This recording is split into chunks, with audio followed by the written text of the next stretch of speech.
In the UK, 6 million people experience sounds for which there's no external source. These people have tinnitus.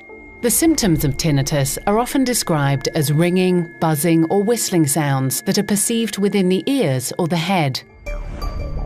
However, it's not the ear that's responsible. Instead, the causes for tinnitus can be found in the brain. The brain is made up of a huge number of active nerve areas which all have different roles. Sound information is processed via a very specific brain area known as the auditory cortex.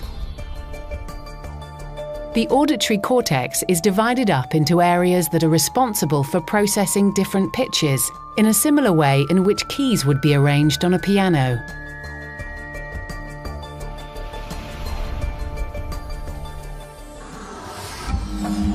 Anything which causes us to lose our hearing can have the effect of disrupting this internal keyboard. This could be caused by medication, loud noises, or just the natural aging process. Due to this disruption, there's a reduction of activity in the keyboard areas affected by hearing loss, and the nerves that make up the area can start to fire spontaneously. This is called neural synchronization. Or to put it another way, if the ear no longer talks to the auditory center, then the nerve cells in the auditory center begin to chatter in an overactive and unregulated way. It's this abnormal overactivity which causes us to perceive the tinnitus signal. Over time, this abnormal activity becomes permanent.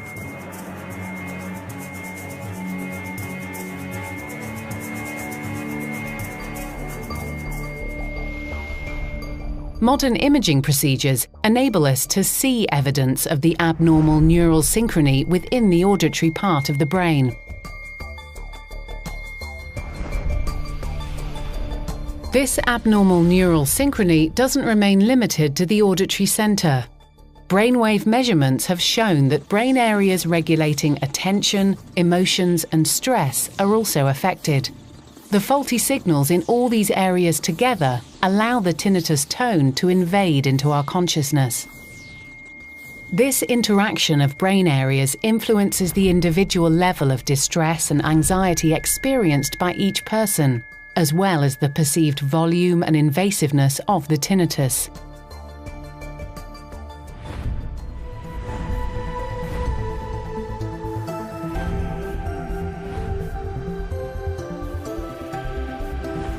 Is there a way to reduce and reverse the neural synchrony which is related to tinnitus? The neuroscientific answer to this question has been discovered by doctors and scientists of the Jülich Research Center near Cologne in Germany.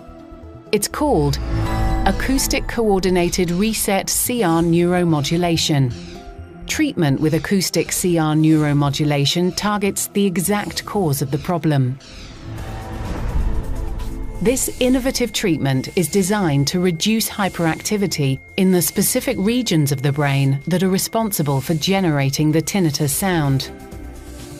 Acoustic CR neuromodulation uses a complex mathematical algorithm to create a personalized sound prescription for each patient. The series of tones created are transmitted to the nerve cells in the brain of the patient in such a way that the cell's abnormal synchrony is disrupted and hyperactivity is reduced.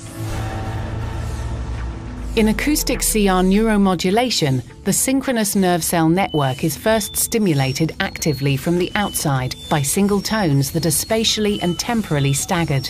These force the nerve cells into subgroups, each with its own new rhythm. 4 tones are used to deliver this gentle, targeted stimulation to the hearing center of the brain.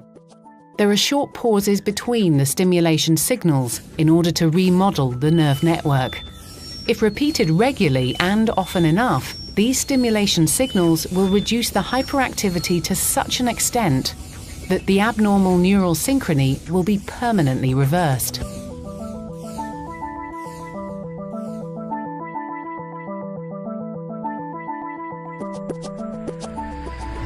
Acoustic CR neuromodulation tones consist of individually measured and specifically calculated acoustic impulses, which are transformed in the brain into corresponding electrical stimuli. The acoustic tones are generated by a small matchbox-sized device, the A&M neurostimulator, and administered to the tinnitus patient via medical headphones. Worn for about 4 to 6 hours a day, the device is comfortable and inconspicuous, allowing the treatment to be easily integrated into the patient's daily routine. How can the stimulating acoustic CR neuromodulation signals be targeted to the correct brain area? The signals are targeted by taking advantage of the keyboard-like structure of the auditory center.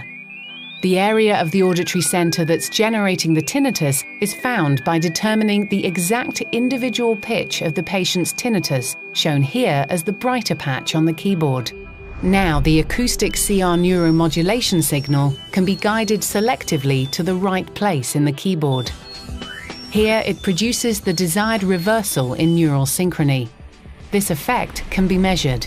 Brainwave recordings have demonstrated beneficial changes in electrical activity in the areas responsible for hearing, conscious awareness, and emotion after just 12 weeks of treatment. Brainwave measurements reveal a significant increase in the abnormally decreased alpha band activity, as well as a relevant reduction in the abnormally elevated delta and gamma bands. So it can be said that the interacting hearing, consciousness, and emotion networks affected by tinnitus are influenced in a positive and sustainable way by treatment with acoustic CR neuromodulation. Now, with the help of the Tinnitus Clinic and acoustic CR neuromodulation, patients in the UK can look forward to a future where something other than tinnitus is the focus of their day.